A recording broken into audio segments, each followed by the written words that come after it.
Welcome to Coming Out of the Spiritual Closet with your host, me, Brittany Whittig. Join me every week to explore and demystify the world of modern spirituality. This week I interview Alyssa Zander. Alyssa is a codependency and relationship coach, a published author, and a podcast host of the podcast Codependency Alchemy. Alyssa is an expert on codependency, and she shares such amazing, actionable advice throughout this episode. You will learn what codependency is, how it's related to the mother wound, how your inner children are related to it. And yes, I said inner children, not just inner child. There's so much packed into this episode, and I'm thrilled to share it with you. So without further ado, here's Alyssa. Okay, welcome back, everyone. Thank you for joining me this week. And I am so thrilled to have you here, Alyssa. Thank you for coming on the podcast today. Thank you so much for having me. I'm really looking forward to the convo. Yes, definitely. So I guess we'll just go ahead and start with, if you could just tell us a little bit about what you do. Yeah, so I am a relationship and codependency coach. I work with women all around the world, just creating brave spaces for women to be seen, women to be heard, women to come to this newfound awareness of patterns and ways of relating in a way that doesn't place more shame and more guilt than we already place on ourselves. And I just do that through a membership, through my content, and now through my book and podcast that are also like new little adventures for me. Yes, that is so exciting. So you have recently published a book. What is the title of the book? It's called Healing the Mother Wound with Mother Earth. And it's a book of poetry co-created with poems from some of my deepest, darkest times in my life, and poems that I felt channeled through Mother Earth in my time, just like being out in nature and like actually allowing her to share with me some of the wisdom that I was using on my healing journey. So I compiled it all into a book, and now it's in the hands of other people to share the magic of healing and healing the mother wound. Oh my gosh, I love that. So, okay, I have a few questions. The first question I want to ask is, can you just explain for anyone listening who might not know, what is codependency? Yeah, the way that I define codependency is when we place our good feelings about ourselves, our worth on something outside of ourselves. So when we're seeking validation, praise, love, belonging, acceptance on something or someone outside of us. So this can show up through your relationships, through your job, through your material items. Like, I think there's been this stigma around codependency for so long that it shows up in relationships with addicts, and that's what we gravitate towards. Like, oh, it's when you enable an addict, but it is so much more than that. And my mission is really showing the collective and showing everyone around the world that codependency is directly linked to healing the mother wound. The mother wound says, I have to do everything by myself. I have to self-sacrifice. I have to overgive. I have to be responsible for everyone else's needs without having any of my own, because I get my worth, I get my belonging, I get my good feelings about myself through doing and being everything for everyone else. Okay. That makes total sense. So this really resonates with me. When Alyssa reached out to me to come on the podcast, as soon as I read about what she was doing, I was like, oh, this is wonderful. Absolutely. Yes. It's so interesting because I've been on a real journey to heal codependency in myself for several years now. And my listeners know that in 2021, I was diagnosed with cancer. And it was, and I went through chemo, radiation, cancer treatment for several months. I'm all cancer-free and healthy now, but it was very clear to me, made very clear to me by the universe, by my guides, that this cancer was very related to my mother wound. It was cervical cancer, so it was down in the sacral chakra. And so this is just so fascinating to me because codependency and the mother wound do seem to be so linked together. And why do you think that is? Yeah. Well, so it was actually through a journey that I had with my spirit guides, and they were like, your mission is here to heal the mother wound. And I was like, okay, I have no effing idea what that means. So I was like, Oh, I didn't have any clue. I was like, healing the mother wound. I mean, I don't have children, even though I was a teacher and a nanny for so many years. Like, I do feel like I have a lot of children, not necessarily my own, but I'm like, healing the mother wound. What is that? So I took to my journal and just stream of consciousness. I'm here to heal the mother wound. What is that? And it was like, the mother wound is directly linked to codependency. And I'm like, what is that? These words were just dropping in, but I didn't have a relationship with them at all. And so it began my journey of healing my own codependency and saying, oh my gosh, these are all the ways that codependency shows up in my life. Oh, and these are all the ways that it's connected to the mother wound. Because when we think about even just what society places on what it means to be a mother, what it looks like to be a mother, right? Like what I was saying before, you have to overgive, you have to self-sacrifice. But also, the mother wound is, for me, it was not getting the love or the safety or the validation that we needed as children. And we're trying to reconcile that with our mother that is earthside with us, the mother that we came through, when really reconciling the mother wound gets to be us reconciling it, the mother archetype within ourselves, right? It's reparenting, reparenting ourselves and being the mother that we needed. And this does not mean that your mother was unloving or uncaring or not present, because my mom was all of those things, but there were moments in time where she wasn't. Sure. Right? Because she was going through her own stuff and she has her own wounds.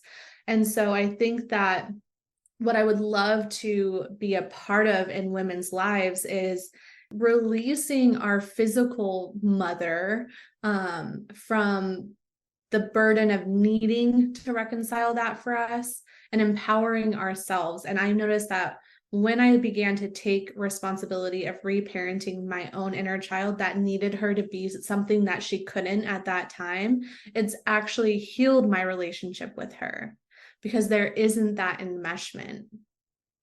Oh, I love this. And so this is so interesting because I just had someone on the podcast who she's a spiritual channel. And one of the things that came through in her transmission was about sacred partnership and how a lot of people are seeking a partner. They're seeking a divine partner, right? And they're seeking this divine partner because they feel like this person's going to give them this love. And it's interesting because it's actually this codependent thing where they're seeking this external love. And she was talking about how really we have to find that within ourselves. We can't get it from somewhere else. We can't get it externally.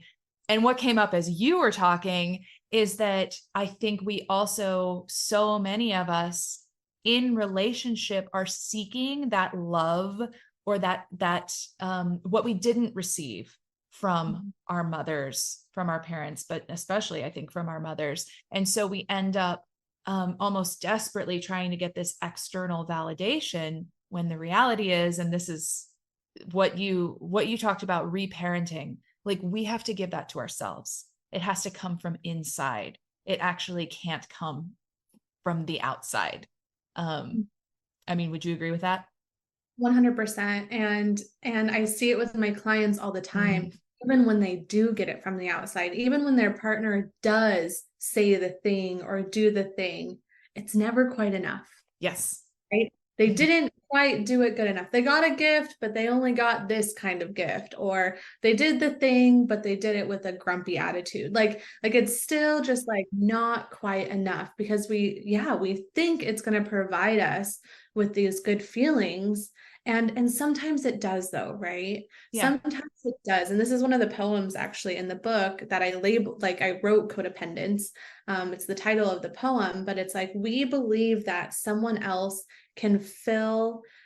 If you imagine in the center of your body, there's like a vase, right? Or a vessel. We think that we can be filled with somebody else's essence. So if somebody validates us, or if somebody pours into us, or if somebody apologizes or gives us something, it comes into the vessel and it feels good for a moment, but it's fleeting because it falls out the bottom of the vessel, because you can't be filled with somebody else. You can only be filled with yourself. And so many of us have this empty void, or this vessel within us, because we pour into others, not realizing that what we're pouring out is also just going through theirs and out the bottom. Yes. What we get to do is fill our vessel. We still get to pour out. And I think this is where some people have struggle with what it is that I'm saying, because they think that means don't pour into other people, don't give to other people, which is not necessarily what I'm saying. It's filling yourself up first. And then when you give to others, you're giving from your overflow. So you can actually give without attachment, because there's so many of us who are actually giving with conditions. We're not giving unconditionally. We Right. think we are, we say we are, but if that person doesn't say thank you, or if that person doesn't give you praise or validate that what you did was like good or helpful, we immediately are feeling underappreciated. They don't appreciate me. They don't care. They didn't even care that I did that. You were looking for something. Right. Giving unconditionally means I have this to give in my overflow, so I'm going to give it to you because you need it. You've asked for it, and I Right. have room to give that. And you don't have to say anything, Right. right? And it's like, Yes. Ooh, that's so good. I love, I've played around with the idea for myself of like, you can't give from an empty cup. And it's the same idea, right? Like you have to fill yourself up first. And for me, where this has been super challenging is saying no when I really want to say no. Like saying I actually don't have the capacity for this right now, rather than saying yes. So do you run into this a lot where people have trouble saying no? I feel like that's such a codependent thing. absolutely. Yeah. Are you open to workshopping it with me? Sure. Yeah. All my clients. Okay. Mm-hmm. Same situation. Mm-hmm. Like I'm saying yes, like I don't want to say yes, but I feel bad if I say no. So the question that I always give them, this is the shadow work piece, is what is the fear behind saying no, right? If I say no, then what will that mean about you?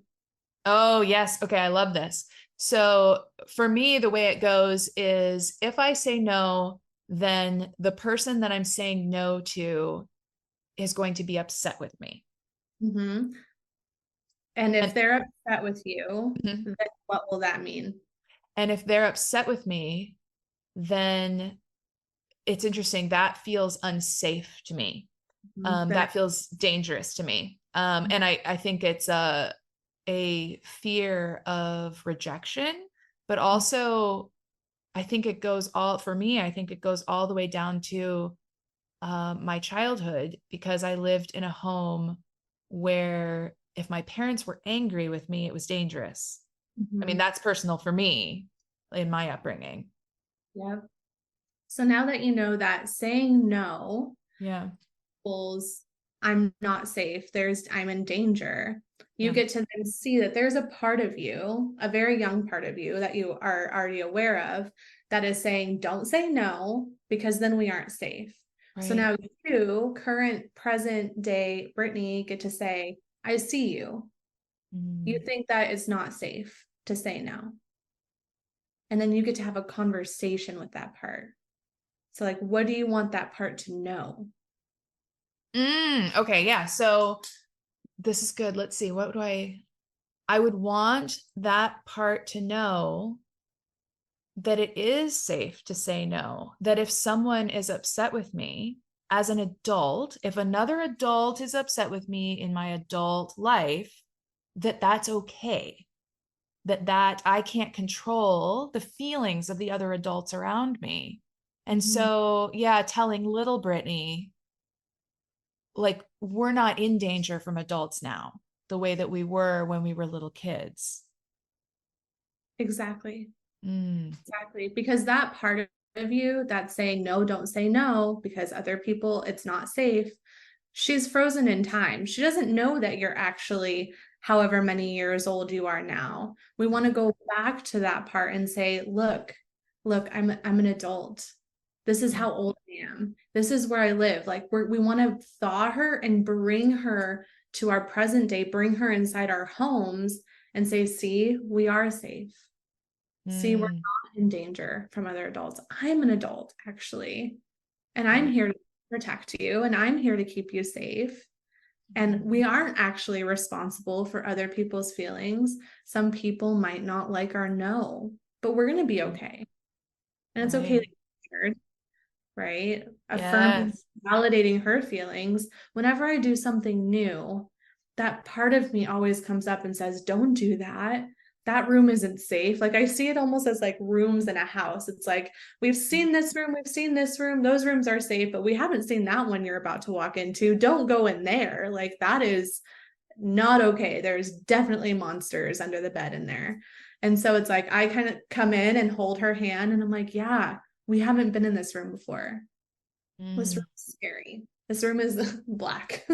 My room is black. yeah. um, it's scary. You don't know what's gonna happen, but it's okay. We're gonna figure it out together. And I'm gonna do it with you. And it's just letting her know that we're in this together, that she doesn't have Mm, to protect me anymore because a very wise part of us created that pattern, right? Created right. that thought, created that belief as a way to keep you safe.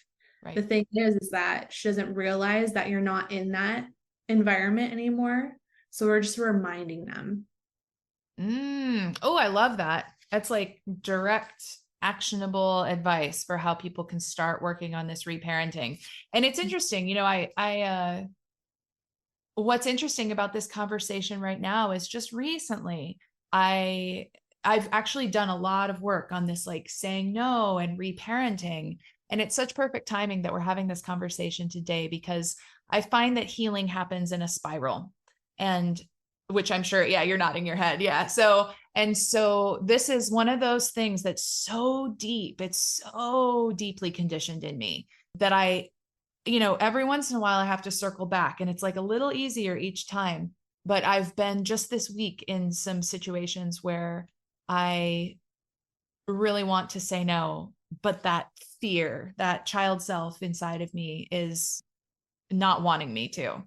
So it's Mhm. perfect timing for us to have this conversation. And I wanted to share that because for anyone listening, it's not a quick fix. It takes coming back over and over. Would you agree with that? In the spiritual healing communities too, I think that's the most important thing for people to really understand and like really begin to like hold close to their heart. It is the first thing I say to people when they come alongside me one on one. Like, this is not a linear process. You will continue to meet this part of you as many times as it comes up. My intention and my goal is to give you tools to hold yourself when it does come up. Not if the part that is afraid to say no comes up again. Like, it is literally when Yeah. she comes up again, and it's like inevitable. And I always say, like, universe, we are totally open to it never coming up again, right? Like, I Yeah. don't want to say that that's not possible, because I'm sure that it is. But Yeah. until then, we hold her as many times as she comes up. And there was this analogy that kind of came through for me. If you work with children, or even if you don't work with children or have children, Think about if something happened at school, your child came home, they're crying, something, happened that was really upsetting to them at school. Let's say there was a bully, someone said something about them. You're going to hold space for them. You're going to listen to their story. You're going to be like, I hear you. You're probably going to give them words of encouragement and wisdom, right? And they're going to go on feeling a lot better. But 2 weeks later, or 2 days later, or 2 hours later, they come back in the house crying because the same thing happened. You don't say, oh no, we talked about the bully thing. We're past that. No, Right. no. I already gave you suggestions. I already told you how that goes down. Like, we're not talking, like, we would not do that. Right. Right? Would sit with them. We would do the same thing. We would hold space. We would be present with them as they move through it. So why don't we do that for parts of ourselves that come up again and again and again? Because this is what I see happen so often is it comes up again and people say, I know this from experience, right? Yeah. I did the forgiveness practice. I forgave my mom. I forgave my dad. But here they are triggering me again. Here they are activating me again. I must not have done it right. I must not have done it good enough. Oh, I have to do it again. Or I have to see someone else. I need to go see another healer.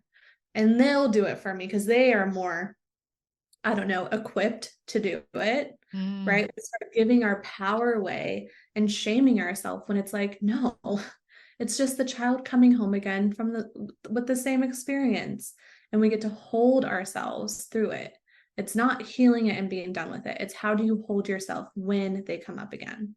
Yes. Oh, yes, absolutely. And what comes up for me there is always keeping in mind that we are really, really complicated beings, that we're very complicated, and that we actually do have an inner child.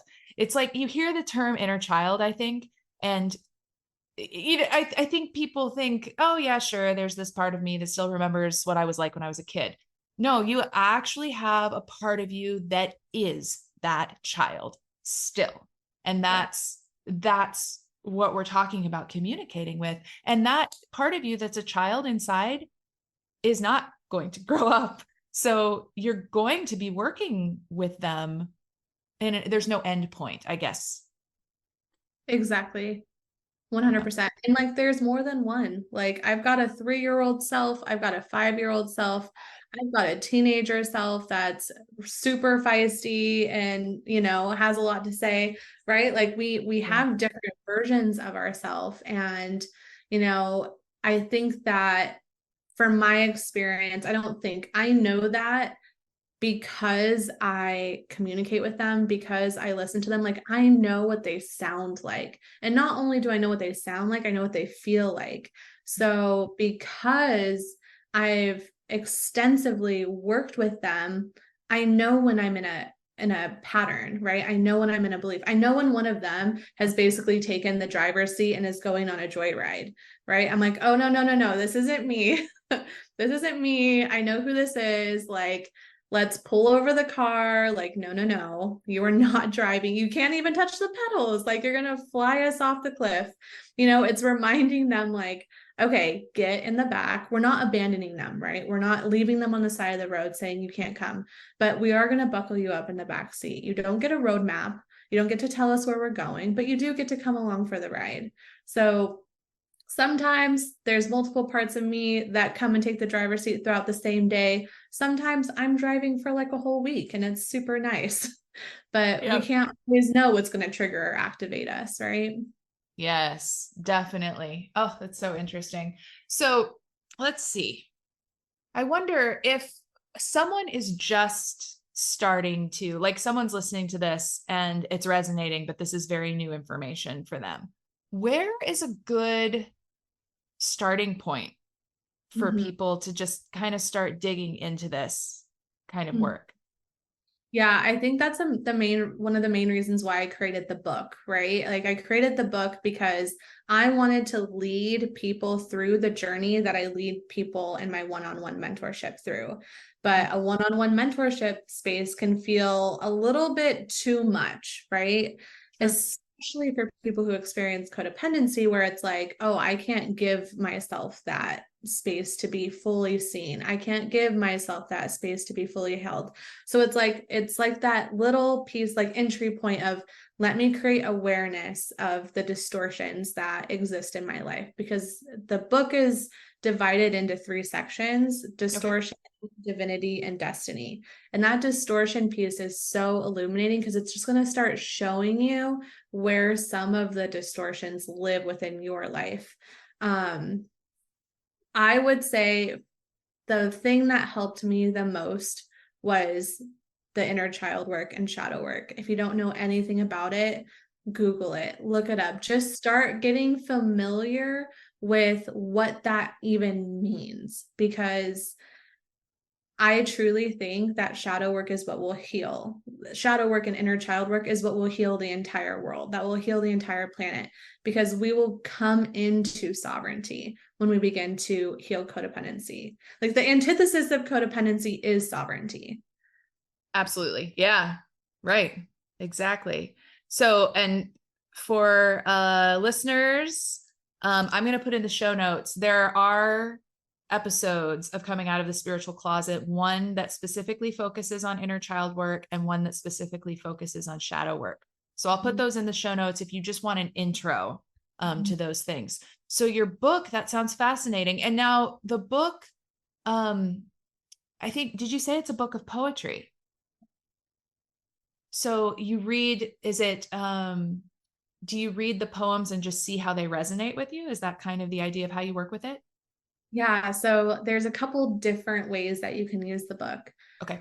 The first one would be, you read it cover to cover. That's how I would suggest reading it starting out.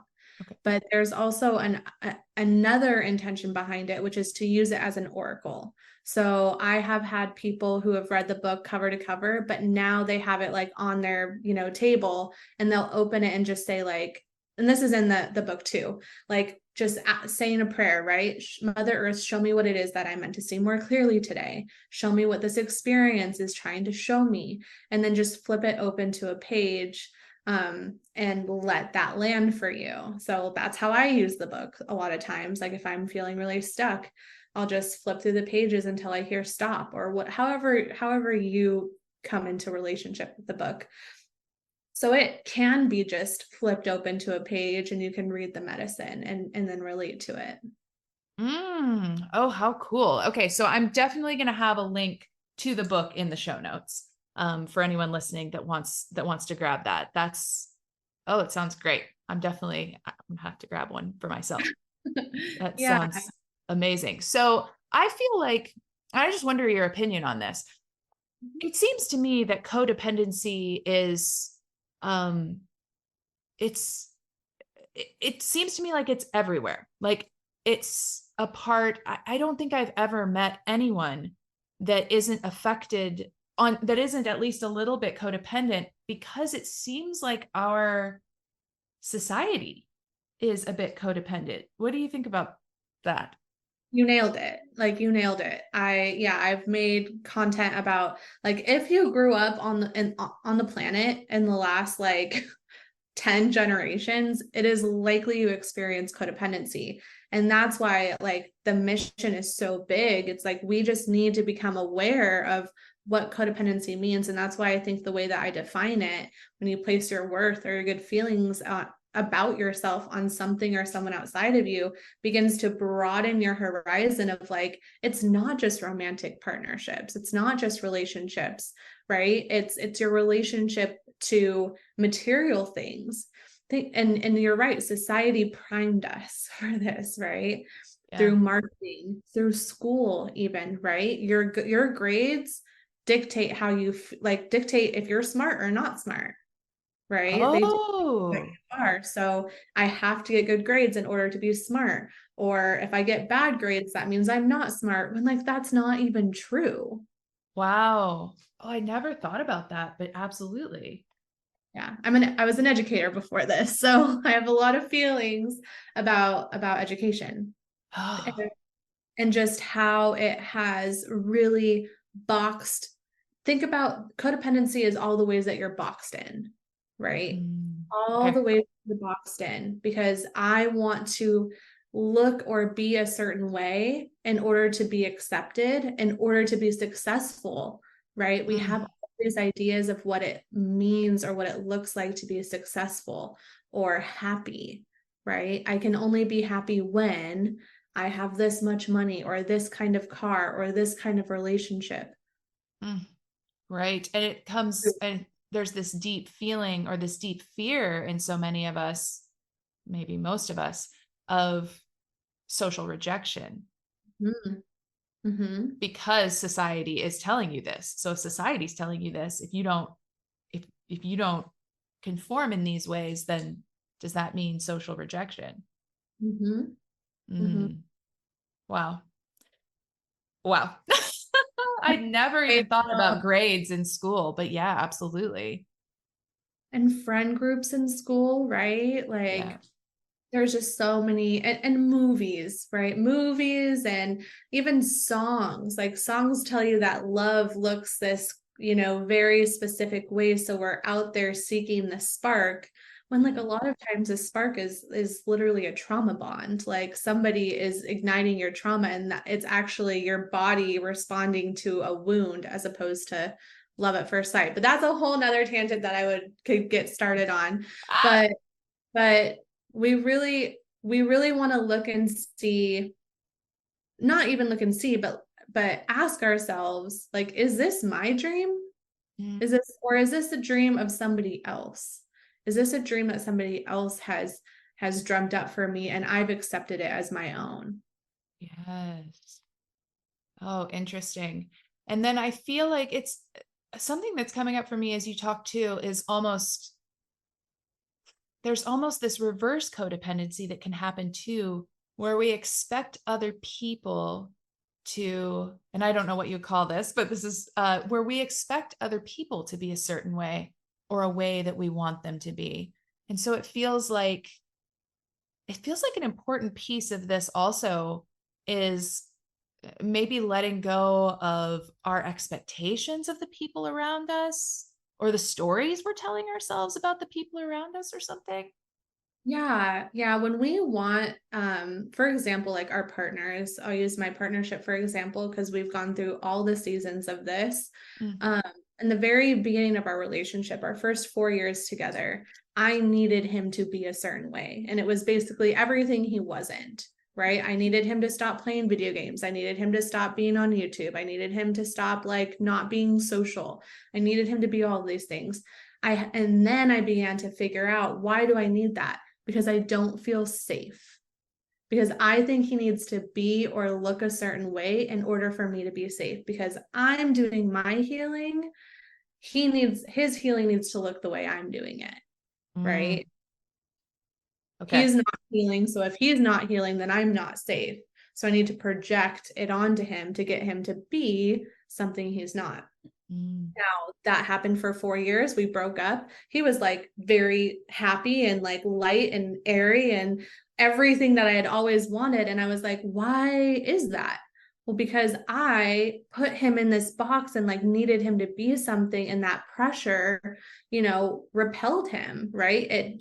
He was always feeling inadequate. It was yeah, never, he was never good enough, right? right. Okay. Um, when we broke up, there was no expectation or idea that we're going to get back together. But now we're 4 years into the second half of our relationship where he still plays video games, he still watches YouTube, he still does all those things. But the way that I experience him is night and day, because I created my own safety for myself. I don't need him to be like something for me, right? I just get to Right. enjoy him. Like I literally just get to enjoy him and enjoy his presence and enjoy who I am in relationship to him. I don't need him to fit into any of these boxes. And a lot of the women in the Codependency Alchemy membership, right, they're in relationships. So we're talking about a lot of these relationship dynamics where we're projecting these expectations onto our partners. And what are we getting? We're getting like projections right back. There's just this constant conflict of the other person just not being good enough, not being enough. Like it's we get what we give. basically. Right. And so it's encouraging them to be like, try this, just try it. Just try saying, taking responsibility for what you did instead of pointing out what they didn't do or what they did.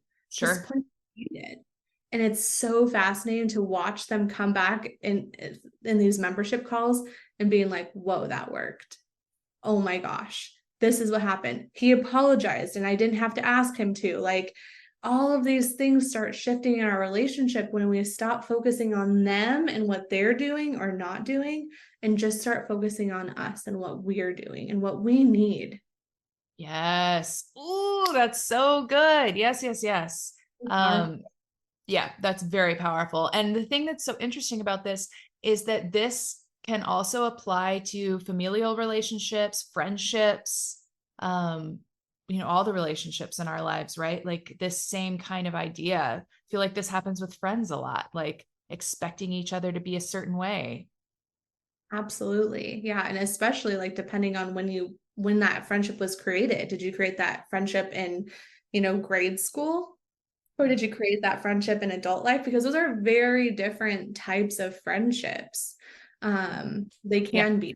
And so, yeah, it's been really neat to see, how my newly cultivated friendships have looked and how starkly different they are than when I was in my 20s. Yes. Oh my gosh. Me too. Mhm. Yeah, I can relate to that very, very much. Once I started consciously doing work with my codependency, like, yeah, my friendships began to look completely different. Yeah. You can say no and people are like, absolutely, yeah, let's reschedule. You're like, oh, yeah, that was easy. You say no to like, a friend that you made 10 years ago, you're like, oh my gosh, they're gonna be so mad at me, or Right. there's passive aggressiveness or whatever there is. It is very interesting to navigate. Yes. Oh, well, this is amazing. This has been so interesting. I feel like this has just been a ton of really powerful information. Thank you very, very much. If someone wants to work with you, how Mhm. would they do that? Yeah, so I live on social media. So like Instagram, TikTok, YouTube, those are great ways to connect with me. I am responding to all comments, all DMs at all hours of the day. Like that is what brings me joy. Of course, I have my own boundaries around that, but that does not mean don't reach out to me through those platforms. Like that is where most people connect with me. But that to say, I have links in my bio to my Stan store. My Stan store has all of my offerings, applying to work with me one-on-one, joining the membership, which is an amazing, like you were also asking, how do people dip their toe in? The membership is such a great way for people to begin to dip their toe in a community of women where like we are uncovering a different codependent theme every month that the group votes on. So I send a couple options. The membership women in the membership vote like, okay, I want to talk about boundaries, or no, I want to talk about people pleasing. And whichever one wins, we talk about it for that month and move through a masterclass and a group coaching call. And all of that is available in my Stan store as well. Awesome. Okay. Yeah. Great. So I'm going to put links to all of this in the show notes. So people who are listening right now, just scroll on down there. It's all there for you. Alyssa, thank you so much for coming on the podcast. It's been wonderful. Thank you so much for having me. Yeah, it was so much fun. I love the conversation and I just really appreciate you doing this with me. So thank you. And everyone, have a beautiful week. I'll catch you next time.